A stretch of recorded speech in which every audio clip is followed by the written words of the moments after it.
piling marikit, ako ay napalapit, napadikit sa iyong tabi, sabay biglang napapikit. Marahil ay ikaw na nga ang babaeng hinahanap, makasama ka ngayon, bukas at sa hinaharap. Okay, sarap ng bawat oras, panahon at sandali, unti-unting nakikilala ko iyong mga gawi. Bawing-bawi ang pagod ko kapag kasama na kita, mas tumitibay pundasyon ng relasyon nating dalawa. Mahal, wag kang mawawala at nandito lang ako, ikaw ang tanging dahilan kaya't sinulat ko ito. Pangako mong itinatak sa isip ko, pinanghawakan na ikaw ay akin lang, ako'y magpapakagahaman. Wag mo na akong bibitiwan at pinapasalamatan din kita dahil tinanggap mo ako at pinapasok yan sa puso mo. Yun ay ginusto ko, kaya walang pinagsisihan nang mapunta ka sa akin, di ko na pinag-isipan pa.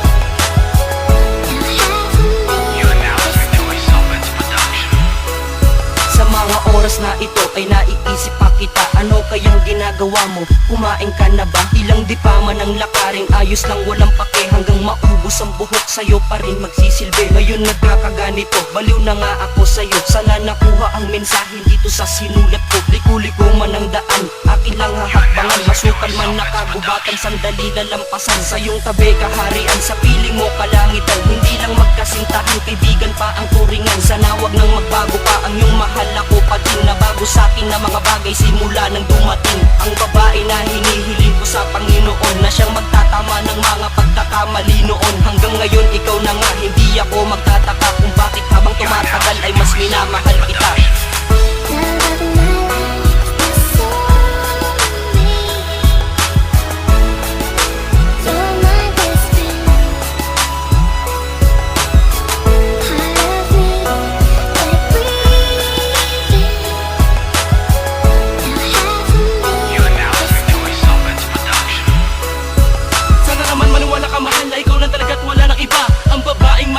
Sa buhay ko, ikaw sinta. Nagpapasalamat ako sa may kapal dahil ika'y binigay sa akin. Kahit ako'y isang barumbado, tinipad niya lahat ng aking dalangin. Kaya't sana pakinggan mo itong aking mensahe. Sa kabaitan mong taglay, talagang wala na akong masabi. Sa iyo, sadyang nababaliw na nga ako. Sa kasiyahang natamo, lungkot ko ay napawi mo. At maraming salamat sa'yo dahil tinanggap mo ko ng buong buo. Pangako ko sa'yo, di kita iiwan, di ko sasaktan ng puso mo. Ang tulad ko ang siyang magpapasaya sa piling mo, mahal.